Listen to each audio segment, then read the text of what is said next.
So, occasionally, well, not occasionally, all the time, I run out of ideas of shit to talk about.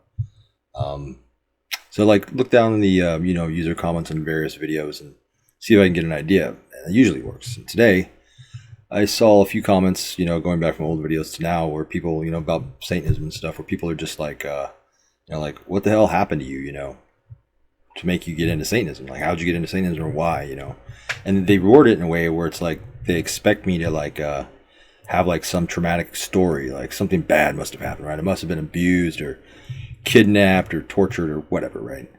And well, the truth is, nothing really happened. I mean, I didn't grow up like I didn't have a perfect childhood, but most of my troubles were self-inflicted. They weren't inflicted by others. So, I mean, I just was, I don't know, curious and disillusioned with what I was told and what I believe, and didn't hurt that right then and there when I was growing up, my most formidable years, around 13-ish, something like that, 14. That would have been like 89, 1990, something like that.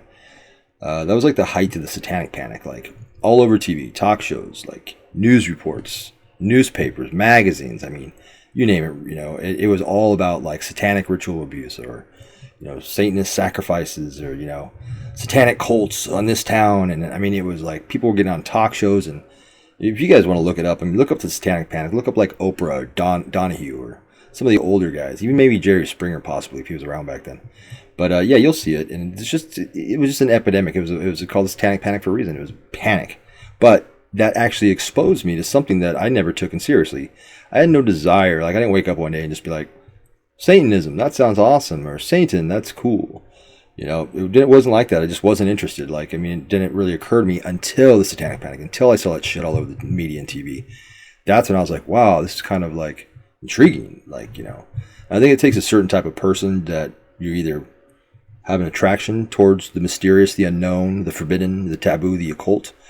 You either have that or you don't. And I think that whatever embodiment of that desire, was strong on me at that point, and because I was looking for something else. I was already reading books on philosophy, stuff like that. I was, Christianity. I just wasn't having it. I was raised Catholic, but just wasn't having it. I didn't believe in it.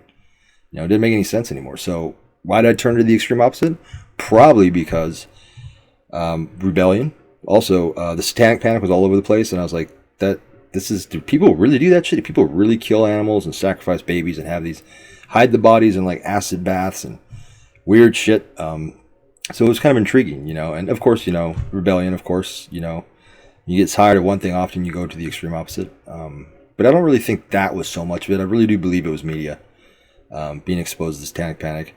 Heavy metal, I mean, satanic imagery was around. There was Venom, Slayer, King Diamond, Merciful Fate.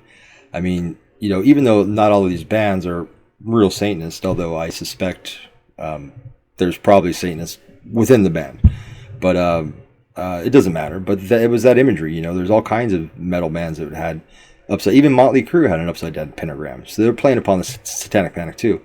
And it was just, the right things at the right time came about. And that's what got me into Satanism. Just myself. Nothing bad happened. No abuse, not really. And how I actually, though, the story of it was I actually ran away from home when I was like 14. Yeah, because I was in 8th grade. My beer. I'm holding this microphone. So I ran away from home when I was like 14. This isn't a beer. This is actually it's like a wine cooler. It's an alcoholic kombucha. It's basically a fucking wine cooler. It's hibiscus flowers, but whatever. So I ran away from home when I was 14. I'd already run away before, but I just, I got tired of it.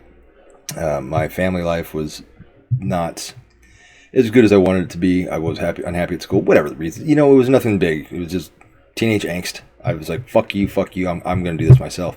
Ran away from home, but this time I stayed gone. I'd run away before for like a few weeks. This time I was gone for like 5 months. And I stayed with some friends and stuff like that. So I ran away. And I was sleeping in this... I met up with another dude that ran away. And a chick. I don't think any of us... I think I knew the dude, but I don't remember. So long ago. I don't know how we knew each other, but we met somehow. And, well, we didn't have a fixed place to stay. So what we did is we dug a hole in this like a dirt field in Phoenix, Arizona. It was right behind, but it was a big dirt field. There were probably a couple acres of it, right? Right off the main street, underdeveloped. Nothing was there yet. There was an alley with where the houses are built up to the field that you could walk down and shit, and it had like cinder blocks walls. And somebody had already kicked like a hole through the wall because they got tired of jumping the wall because there was no real easy way to get, there was a major shortcut if you could jump the wall. So somebody decided, fuck it, I'm just going to go through the wall, and they did. And anyway, there's a hole in the wall. Well, we continued to kick it, and one of us had the idea, well, let's dig a hole in the dirt field.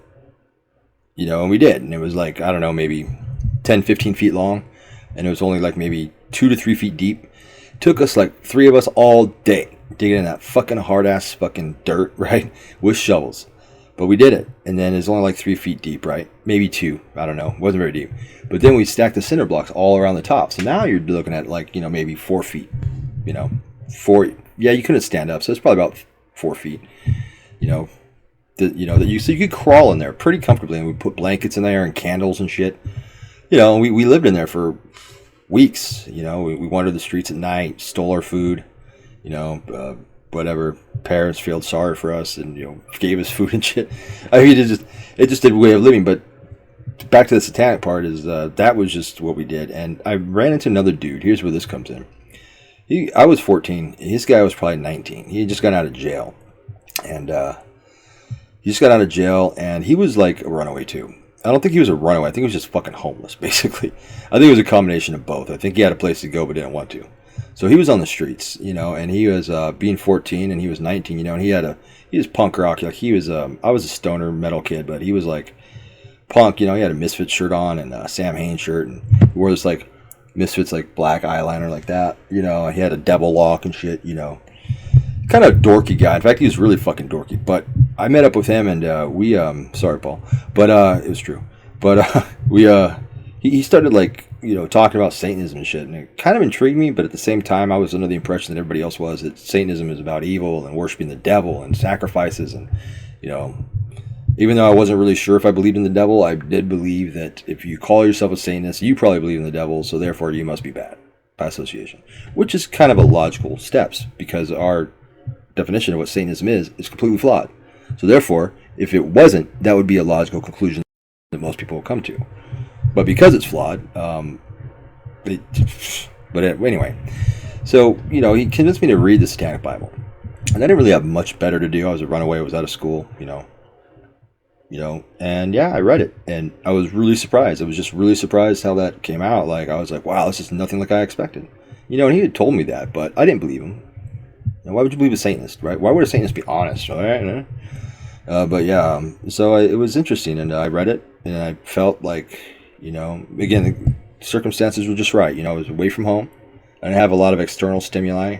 I just like left the nest. I was out on my own. I was looking to rediscover myself, which is probably why I ran away in the first place. Try to find my own identity, and I found this. I mean, would it have been, if it had been a different book or a different person, would I have still come across Satanism? Don't know. It's all speculative. But I did, and I read it, and I was like, wow, this makes a lot of sense. This is the first book that I've read cover to cover. I mean, again, I was 14. First book that actually makes sense, that I can actually identify with, right? I mean, I'd read philosophy. I'd tried to the best I could at 14. But, Nietzsche was a little bit above my head. Somebody gave me that too, which is, big influence on Satanism, although I read Nietzsche before the Satanic Bible. Tried to.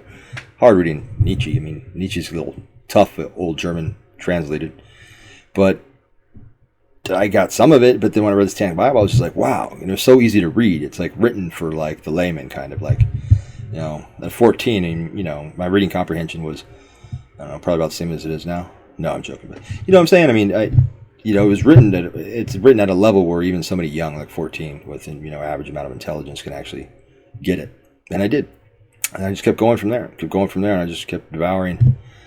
Starting with Lavey, just read. Just ran through his books. When I got done with Lavey, started reaching out. By then I was, several years older. Now I'm 16 or 17. So, I eventually went back home, And then I got kicked out of my house when I was 16, so whatever. But anyway, yeah, I just started reading, as I got more older and more developed and got a little money in my pocket, so I didn't have to steal all my books anymore, although I did steal most of them. I mean, money, whatever, Yeah, reading Nietzsche, Jung, Ayn Rand, Wilhelm Reich, Wilhelm Steckel, Abraham Maslow, lots, and and it just kept going and kept going. It just became a big part of my life, and that's when I joined the Church of Satan when I was 18. Because back before the internet, there was no way to meet anybody. I mean, if you were a Satanist, great. I mean, outside of advertising and wearing a big Baphomet shirt or medallion, which I tried to, I mean, that shit wasn't really readily available back then in, the early 90s. So it was a struggle for me to meet other people. So I joined the Church of Satan in 94, because that's when I turned 18.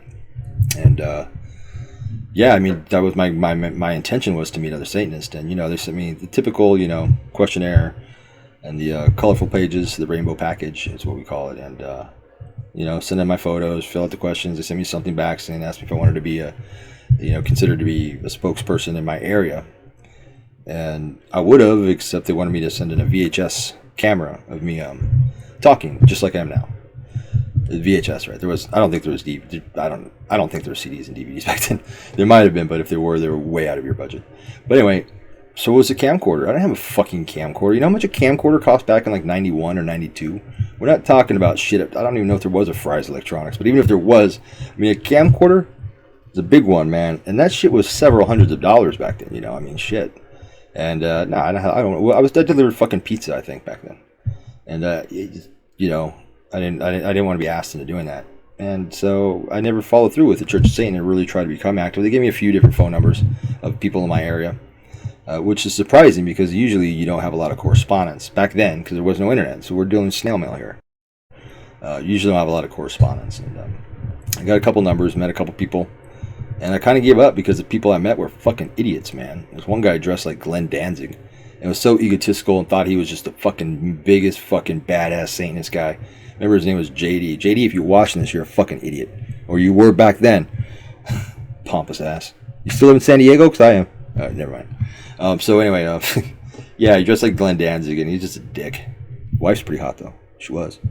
But anyway, I met another dude that was just like, now, I just couldn't relate to anybody. And it was just, I kind of gave up, and I, met a couple people here and there, like at a concert, or whatever. But, or like, one of my friends would, figure out, or I talked about Satanism, and then he'd be like, oh, I know a guy that knows a guy over there. He's a Satanist.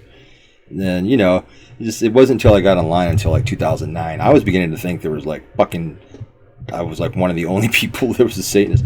I mean, I knew there were more, but yeah, it was just that's pretty much how that worked in the beginning. It was something that I was very passionate about, and when it remained hidden to me because there was no internet. I mean, people growing up now, who are getting interested in Satanism, have such more opportunity than I did. I mean, just because like the information is right there. Now, there's a lot of disinformation. There's a lot of bullshit out there, but you can easily get shit now. I mean, you could watch my videos, you could watch this guy's videos, you could read this guy's blogs, go to this guy's network, whatever, contact the Church of Satan, contact whatever, whoever you want, I mean,